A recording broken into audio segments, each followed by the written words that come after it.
Welcome to Where You Live. I'm Tracy Koga, and Blair, come on down. You've done enough work today. But I'm working on a ladder, sort of. Not the same kind of ladder, but... No. Hey. Well, you know what? We had a very exciting summer. Very busy. Yes, we had the Canada Summer Games here, which brought in a lot of visitors, but there was another project, a very special one, in the beginning part of July that we took part in. Yeah, Habitat for Humanity, and you were there just when the whole thing got started. Oh, I know, and well, it was one hot week, but here's a look back. Yeah. We are on Lyle Street, just north of Portage Avenue, and this site was for many years the home of the St. James Police Station, subsequently Winnipeg Police Services building. We're building 20 homes simultaneously. 15 of them, as we'll see, will be permanently here, and the other 5 we're building as we call them RTMs, ready to move. So we build them on a platform, and then they will be taken to a permanent foundation in a different part of the city in August. The foundation is in and poured. The basement rafters are in place. The main floor is in place. And on the ground here in front, you can see a frame. We're going to be building the roofs for these houses on the ground. So starting on Monday, we will simultaneously have crews up top on the deck, framing the house, and on the ground, building the roof. And on Tuesday evening, we have 3 cranes coming, and they're going to have the roofs will be completed by that point, and the roofs will be lifted onto the houses. So while the homes are going to be similar in size, we build fairly small homes. They'll range from about 850 to 950 square feet. They will not be cookie cutter in their appearance. Each of them they'll have distinctive fronts, different color treatments, different types of finishes, different types of porches, and different types of eaves on the top. One of the requirements of the Habitat program is that a family must complete 500 hours of sweat equity before they can purchase their home. Sweat equity is all about commitment. When we select a family to come into the program, we're making a massive commitment to them. We're saying to them, we're going to go out and buy a piece of land on which to build a house for you. We're going to bring the community together, get the financial resources and the physical resources to build a house. And once the house is built, we're going to sell it to you on terms that everybody wishes they had, which is no down payment, no interest on the mortgage, and payments geared to the family's ability to pay rather than the value of the property. We have families work in the restore with us. We'll have them work in the office with us. So whatever it is they're doing, it's helping us keep our costs down. So we don't have to employ someone to do that. It helps us keep our costs down so we have more money to help families. The second part of sweat equity is to work on their own house. And we do that because we want them to have a sense of pride of ownership. We want them to work side by side with the volunteers and financial supporters who've come together to help to build their home. And we want to have an understanding of how the house actually is built and constructed, because the #1 requirement for any homeowner is to look after the property. We need to be in the city. We need to be somewhere where there's good transit services. And ideally, we'd like to have a piece of land where we can build a number of homes. They're harder and harder to find, the bigger piece of land inside the city. So we often find ourselves building on infill lots where there's 1 or 2 or maybe 3 homes.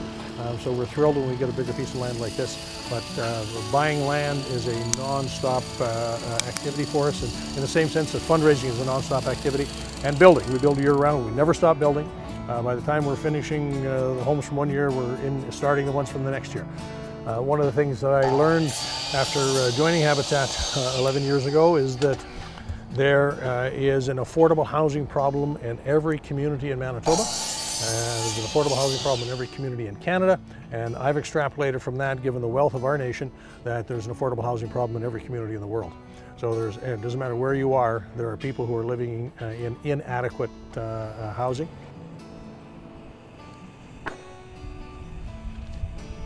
Yeah, this is a really, really exciting year for us. Jimmy and Rosalyn Carter are returning to Winnipeg.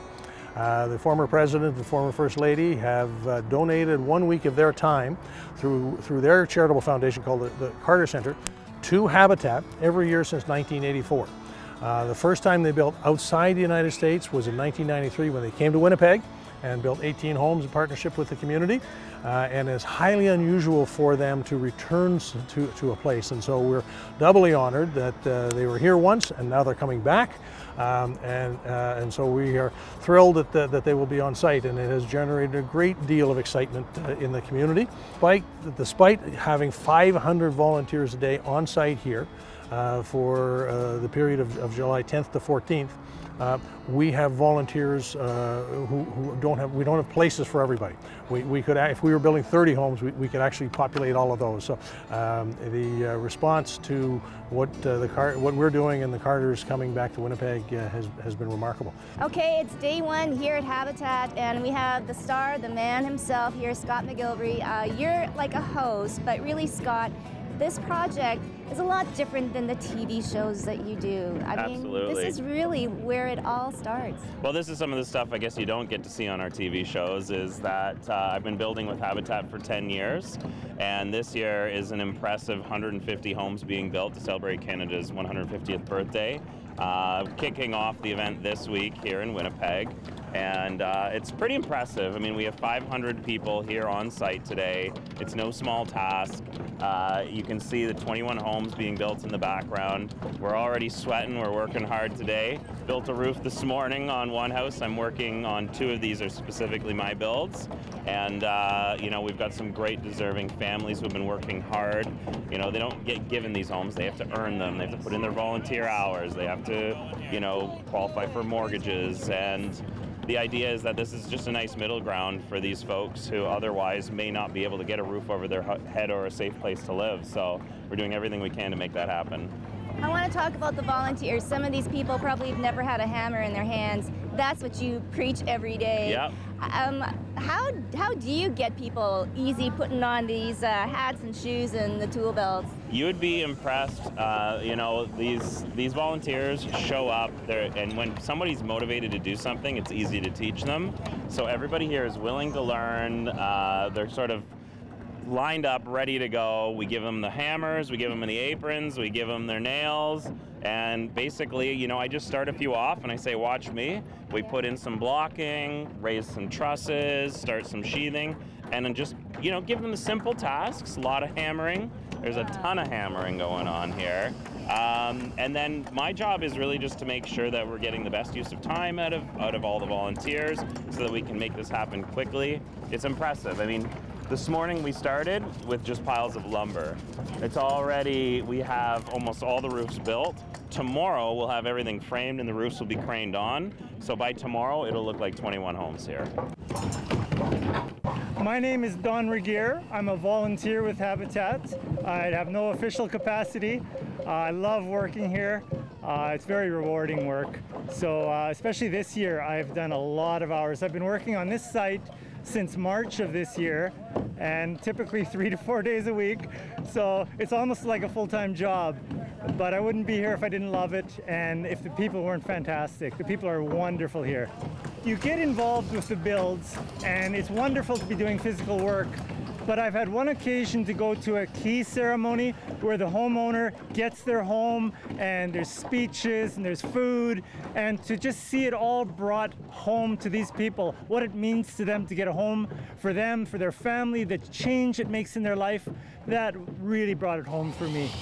Well, there's a lot of excitement in that it's the Jimmy Carter, Rosalyn build, so there's a lot of excitement around that. And just the fact that we're doing 20 houses in one location, that's also pretty awesome.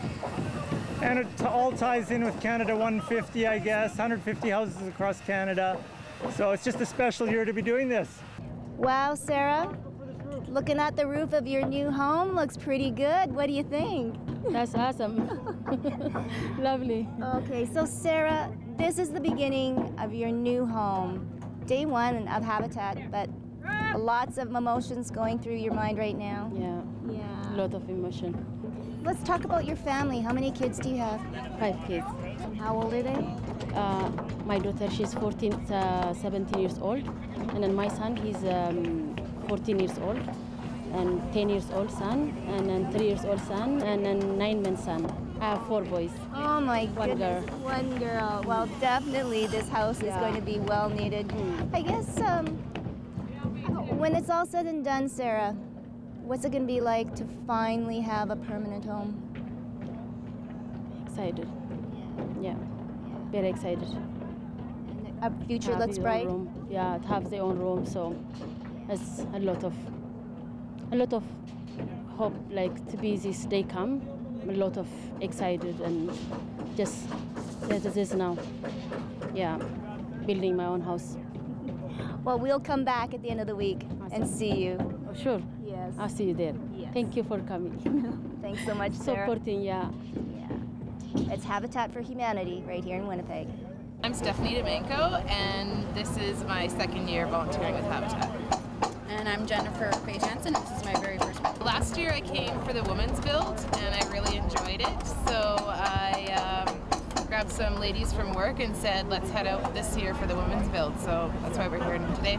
It's been fantastic. There's lots of good people here and good times, and it's going really well. It's very rewarding already.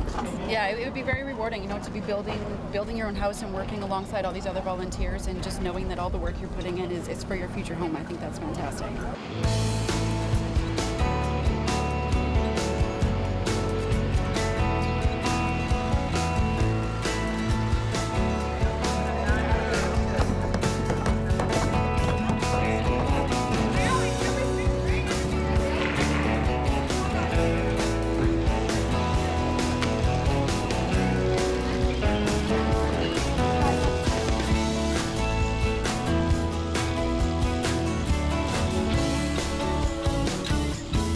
My name is Paul Hebert, and I am a volunteer at the Jimmy Carter Work Project in Winnipeg.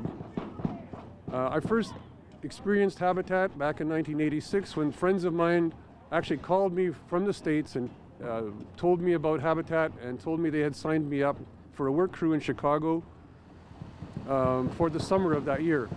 So I called a couple of my friends and we went to Chicago.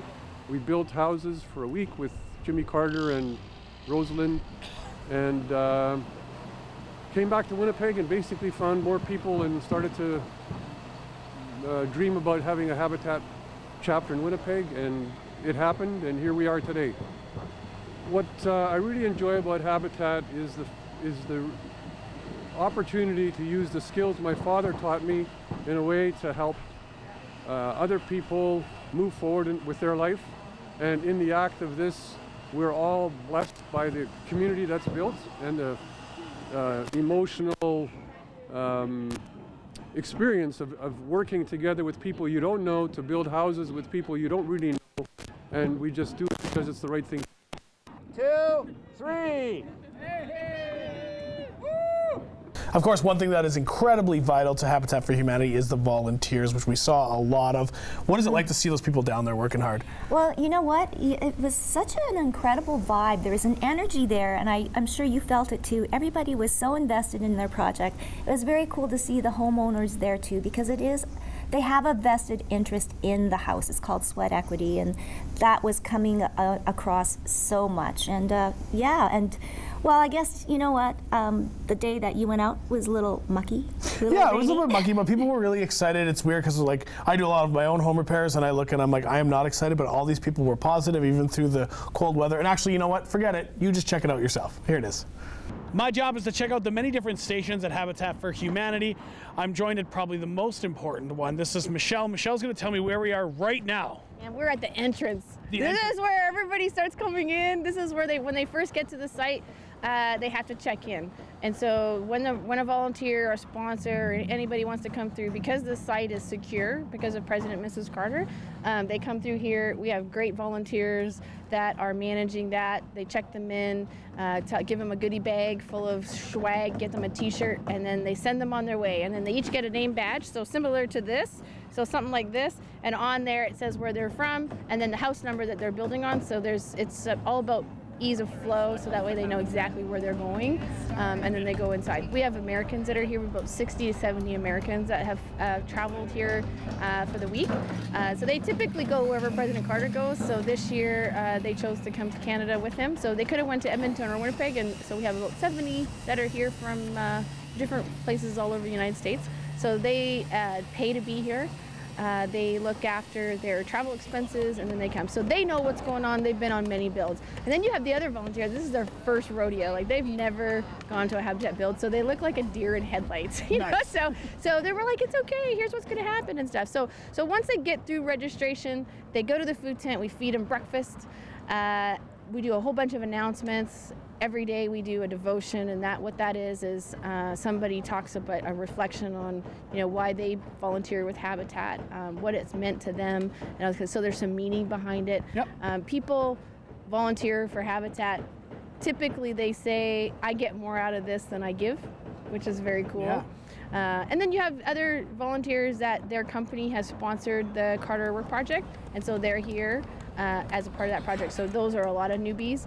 But then you have the ones that are veterans, like they have what we call habititis, and they come back every single year, and it's super cool.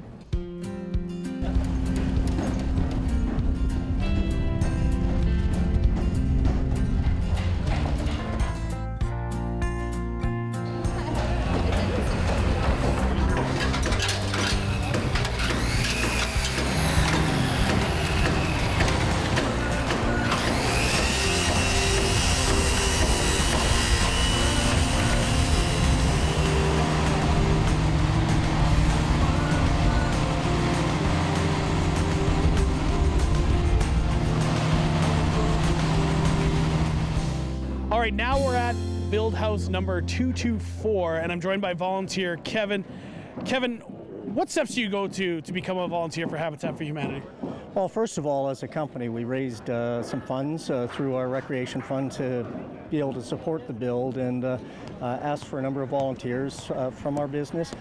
There is a training program that you have to go through because safety is a real key thing for the Habitat builds.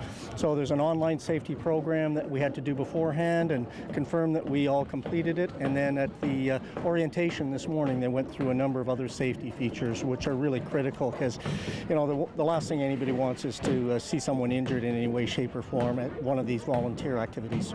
Now, do you find when new people come to volunteer, do you find that they're apprehensive? Do you find that they're like looking on you to guide them through it? Well, I'm a new guy to this. This is my first time, so yeah, you are a bit apprehensive, but they've got great supervisors at every home, really qualified construction people, and they kind of tell you, they remind you of some of the safety things as you go along and give you sort of ongoing instruction. So it's really, really helpful, really well run and well orchestrated. All right, I'm here at one of the very important stations. I'm here at the first aid station. I'm joined by Bruce. Bruce, why is this so important? Well, I think there are a variety of reasons. A variety of reasons is it's almost like a pop-up community. We've got 550 to 600 individuals. And so, first of all, just kind of meeting their needs, whatever they might be, for these 5 days is one issue. The other issue, we've got a lot of construction going on, a lot of activity with the inherent risks of doing this kind of work, whether it be slips, whether it be falls, whether it be cuts with utility knives, is part of it. The other, anticipating what the needs might be. We've had some very changing weather this week. We had a really, really hot day on Monday. And despite really good advice and counsel, many of us just don't keep hydrated. Many of us keep working hard at our work site, a bit of competitive spirit, or just a little bit too proud to say that we're not accustomed to hard work. And so looking after things like adequate hydration and the impact of sun exposure. Interestingly, the last day or two in this site, we've had more issues with cool weather and dampness, but the dampness also brings its own risks with slips and falls at the work site. So we're very fortunate. We've got really good instructors here, whether it be carpentry instructors, whether it be safety instructors, and people that are very, very accustomed to the rigor of a Habitat build. And so there's lots of good briefing information for individuals and lots of surveillance of the work site that's done by the crew bosses as well as those of us who are here with the first aid tent. No, no, and no. No, whoa, whoa, whoa. No ladder on scaffold. Dave, not only are you a volunteer, you also have a very important title. What else are you responsible for? I'm responsible basically to help make sure people go home at the end of the day. So safety? Safety. Yeah. So what does that all entail? Not like that's an easy answer. No, well, when you think about 75 to 80% of the people on site are not construction people. They're office workers, they're professionals, they're anything but swinging a hammer, climbing scaffold, putting together scaffold. The biggest part is to try and teach people how to do something, how to do it safely. Habitat's very concerned with all their volunteers but they go home at the end of the day. And when you can find somebody's expertise and utilize it, they're going to feel better about themselves, and then they're going to be more open to learning something new. This has been an incredible week. Look at all the builders here, and we have Mark Rogers here in Winnipeg. You are the Habitat CEO for Canada. Now, Mark, let's talk about this big project. I know Edmonton and Winnipeg, there's been a lot of attention put on those two cities, but we've been going across Canada. What has it been like? Oh, it's fabulous. In fact, I've been summing up in one word: it's spectacular. So yes, we've been in Edmonton first, and now moving to Winnipeg. Edmonton, they were building 75 homes. Here in Winnipeg, 25 homes. But really, this is part of a pan-Canadian campaign. We are serving 150 families this week in celebration of Canada's 150th. So we are in every province, every territory, in over 50 communities across the country. So it's a really, truly spectacular event this week. And you know what? We've been talking a lot about sweat equity, and this truly isn't a handout. The landscape now. What does a home mean to a family right now in Canada? Well, it's life-changing. It really is. First of all, as you said, this is not a handout. All of the families that work with Habitat are homeowners. They're buying their homes. We provide an affordable mortgage for them, but they buy their home. But in terms of the outcomes of that, it's so significant. In fact, I say it's transformational and it's generational. Meaning on the transformation side, we know from studies that we've done that they have improved health outcomes, improved employment outcomes, improved financial outcomes, and even just the happiness factor for a family, the joy that they share is so much deeper, and the pride of home ownership.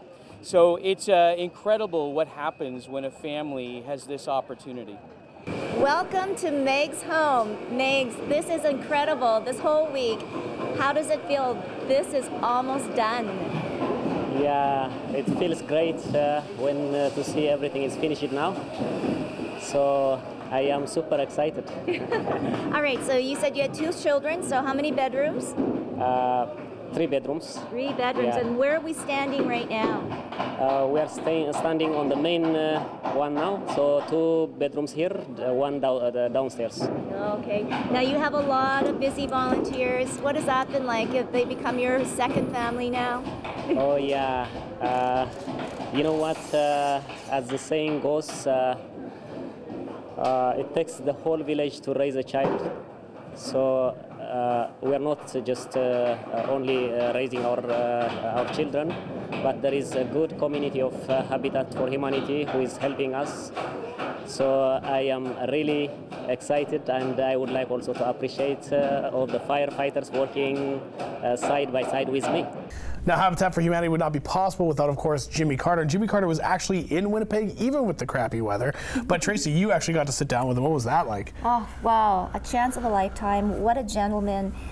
So well read and so well spoken. And, you know, we were very, very concerned because he did collapse on site due to heat. And he actually made a very nice comment about our medical system, saying that he was very well taken care of and he was very, very impressed. That's props from the president. Yes. From a president. That's pretty impressive. But you know what? We were talking earlier this week about a certain convention happening here in Winnipeg dealing with homelessness.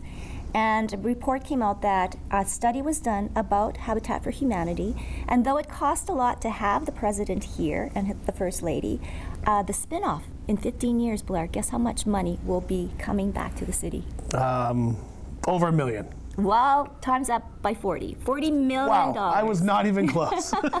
What is it about Habitat for Humanity that resonates so strongly with you and your wife for so many years? Well, when I was governor, when I was president, you know, we had 2 basic things that we wanted to do. One was to promote peace, and the other one was to promote human rights. And I think that having a decent home in which to live is a basic human right. And so this is part of our overall lifetime philosophy, you might say, or religion. And we happen to be Christians, and we see that the basic human rights derive from the moral and ethical values of Christianity. And it's so hard to find a way to break down the barrier between people like us who are very fortunate and have everything, and people that don't have a decent home in which to live. And we think that having a decent home is a basic human right, of course. So this is a kind of a dedicated thing that we do. It's not a sacrifice, it's kind of a benefit for us. We never have come home from a Habitat project 36 years. We've only had it organized for 34 years, but we never have come home without knowing that we got more of a blessing out of it than the energy we put into it. We see school children go up 3 or 4 grades in school just because they have a house. And teenage boys who were formerly ashamed to bring their friends to their old place where they used to live, a rental place that's inadequate, are now proud to bring their friends to their Habitat house. And the kids stay at home and they have a place to study. And their parents quite often have a sense that they can help their kids so they make better grades.